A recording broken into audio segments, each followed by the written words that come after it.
எம்ஜிஆர், சிவாஜி போன்ற மகா கலைஞர்கள் அவர்களுடனெல்லாம் நடித்த ஒரு பெரிய நாயகி இன்று மறைந்துவிட்டார்.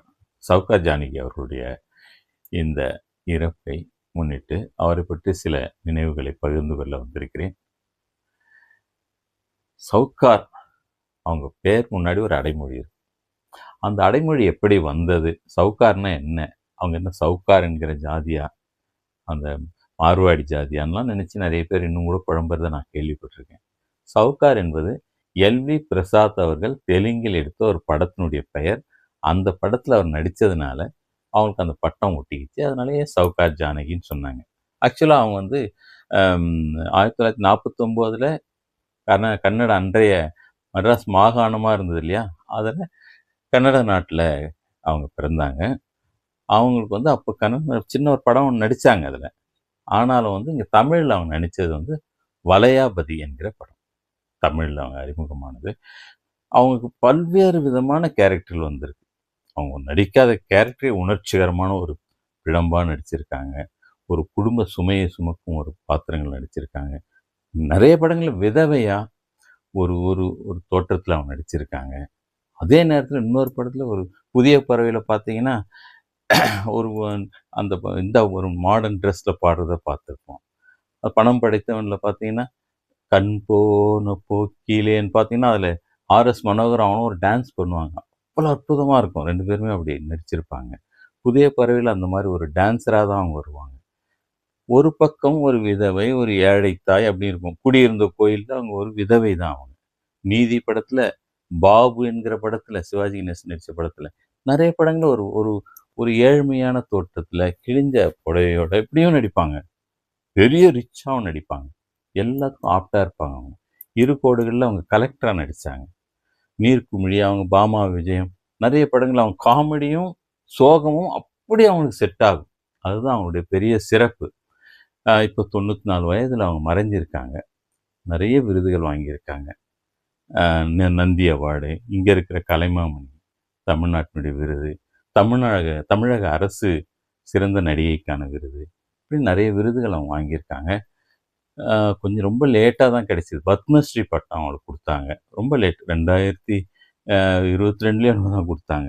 அதெல்லாம் ரொம்ப சோகம். அப்பேற்பட்ட நடிகைக்கெலாம் ரொம்ப ரொம்ப லேட் அதெல்லாம்.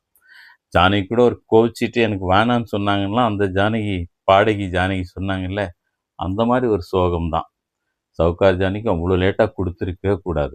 அந்த மாதிரிலாம் நடந்திருக்கும். நம்ம நாட்டில் சகஜமாயிடுச்சு. பெரிய கலைஞர்களை பாராட்டுவதில் சிவாஜிக்கே நடந்தது அதெல்லாம். அதனால் அதெல்லாம் விட்டுருவோம். இப்போ வந்து அந்த நடிகையினுடைய ஒரு நினைவை போற்றுகிற ஒரு இதாக இருக்கிறதுனால நிறைய படம், பாலச்சந்தர் படத்தில் நீர்க்குமிழி, எதிர்நீச்சல், இரு கோடுகள், கடைசி தில்லுமுள்ளு. தில்லுமுள்ளு படம்னு சொல்லும்போது தான் எனக்கு ஞாபகம் வருது. அவங்க வந்து அந்த படத்தில் வந்து ஒரு பெரிய பணக்காரி. புகழுக்கு ஆசைப்படுவாங்க. யாருன்னா மாலை போட்டு நல்லா நடிச்சிங்கன்னு சொல்லிட்டா உடனே அவங்க குஷி ஆகிடுவாங்க. அந்த படத்தில் ரஜினி ஒரு கேரக்டர் பண்ணுவார். அவருக்கு வந்து ஒரு தம்பி இருக்கிற மாதிரி அவரே நடிப்பார். மீசை வைக்காத ஒரு ரஜினி, மீசையோட ரஜினி. ஒரு அம்மா இருக்கிறதாவும் வந்து மாட்டிப்பார் சொல்லி. இப்போ அம்மா வேணும், அம்மாவை தேடி அலைவாங்க. சௌகார் ஜானகி நடிக்கிறதுனா ஆசைன்னொடனே அவங்கள கூப்பிட்டு வந்து போட்டுருவாங்க. போட்ட பிறகு தான் தெரியும் அந்த படத்துலையும் அவங்க ஒரு விதவையாக நடிக்க வேண்டியதாக இருக்கும். மாடியில் பைப் வழியாக ஏறி அந்த நிறைய சாகசங்கள் பண்ணுவாங்க. ரொம்ப நகைச்சுவையாக இருக்கும் அந்த காட்சிகள்லாம் அவங்க நடித்தது. தில்லுமுள்ளு அவ்வளோ அற்புதமான ஒரு படம். அவங்க நடித்த படங்கள் முக்கியமான ஒரு படம். அதில் ஒரு முக்கியமான காட்சி இப்போ வந்து ஒரு ஒரு விஷயம் வேகமாக ஓடிட்டுருக்கு மோகன் சர்மா பற்றி. அதில் வந்து அவர் வந்து நான் ஒரு நடிகையை கல்யாணம் பண்ணேன், நடிகையை கல்யாணம் பண்ணது தான் என் வாழ்க்கையிலேயே பெரிய தப்பு அப்படின்னா ஒரு பேட்டி கொடுத்தார். அவர் வந்து ஃபிலிம் சேம்பர் சேர்மனெல்லாம் இருந்தவர். அவர் திரையுலகில் முக்கியமானவர் தான். அவர் வந்து ஒரு நடிகையை கல்யாணம் பண்ணார், பேர் சொல்லாமல் சொல்லிட்டு இருக்காரு. தில்லுமுல்லில் அதுக்கான ஒரு ஹிண்ட் கிடைக்கும். லக்ஷ்மி வந்து டைரக்டராக மழலை பட்டாளங்கள்ன்ற படத்தை எடுத்துகிட்டு இருக்க மாதிரியாகவும், அங்கே சௌகார் ஜானகி வர மாதிரியாகவும் ஒரு காட்சி வரும். லக்ஷ்மி எப்படி இருக்க அப்படின்னு, மோகன் எப்படி இருக்காரு அப்படின்னு கேட்பாங்க. அந்த மோகன் தான் மோகன் சர்மா, லக்ஷ்மியோட அப்போ ஹஸ்பண்ட் அவர். அதுக்கப்புறம் அவங்க விவாகரத்து பண்ணி வேற ஒரு கல்யாணம் பண்ணிக்கிட்டாங்க லக்ஷ்மி, அது வேற கதை. சௌகார் ஜானகி அந்த மாதிரி ஒரு கேள்வி கேட்பாங்க. அது வந்து ஒரு வரலாற்றில் ஒரு ஒரு இன்ட்டு மாதிரி கிடைக்குது பாருங்க. இது ஒரு விஷயம் நான் சொல்ல நினச்சேன். அதே போல் அவங்க நிறைய படம் கடைசியா அவங்க நடிச்சது வந்து நடிகர் சந்தானத்தோட பிஸ்கோத் என்ற படம். அதுல வந்து ஒரு ஒரு அமானுஷமான ஒரு கேரக்டர் மாரி தான் அவங்க பண்ணியிருப்பாங்க. வழக்கம் போல அவங்களுக்கு காமெடி எடுபடும் இல்லையா? அந்த மாரி ஒரு வயதான ஒரு பாட்டி போல அந்த படத்துல தோற்றத்தோட அவங்க நடிச்சாங்க. அதான் அவங்க கடைசியா நடிச்ச படம்னு நான் நினைக்கிறேன். அதுக்கப்புறம் நான் வேற எதுலயும் பார்க்கல. அவங்க வந்து எம்ஜிஆர், சிவாஜி, ஜெமினி, ம் அ நெறைய பேர் கூட முத்துராமன் எல்லார் கூட நடிச்சவங்க அவங்க. நெறைய படங்கள், நெறைய கேரக்டர் விதவிதமான அவங்க கேரக்டர் பண்ணவங்க. அம்மாவா, தங்கையா, ஆ கதாநாயகியா, அக்காவா, அண்ணியா நெறைய ரோல்கள் அவங்க பண்ணியிருக்காங்க. பாமா விஜயம்லாம் ரொம்ப நகைச்சுவையான ஒரு படம். அதனால தான் சொன்னேன். அவங்க நகைச்சுவையும், சோகமும் 2மே செட் ஆகுற ஒரு நடிகை ஒருத்தர் இருந்தாங்கன்னா, அது சௌகார் ஜானகி தான். அவங்களுடைய நினைவு கூர்ற நேரத்தில வந்து அவங்கள பத்தி இன்னொரு யாருக்கும் தெரியாத விஷயமா இது இருக்கும்னு நான் நினைக்கிறேன். அவங்க வந்து ஒரு ஹோட்டல் நடத்துனாங்க. அது சேத்துப்பட்டு ஹாரிங்டன் ரோட்ல கோக்கனட்ன்னு ஒரு ஹோட்டல்.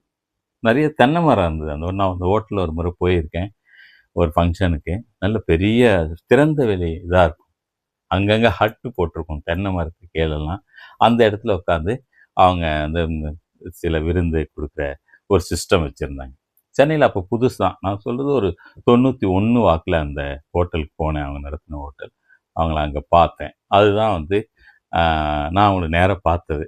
மற்றபடி ஏதாவது சினிமா ஃபங்ஷன்ல அவங்க மேடையில இருப்பாங்க. நான் எங்கேயோ உட்காந்து பார்ப்பேன். இப்படி தான் அவங்கள பார்த்துருக்கேன்.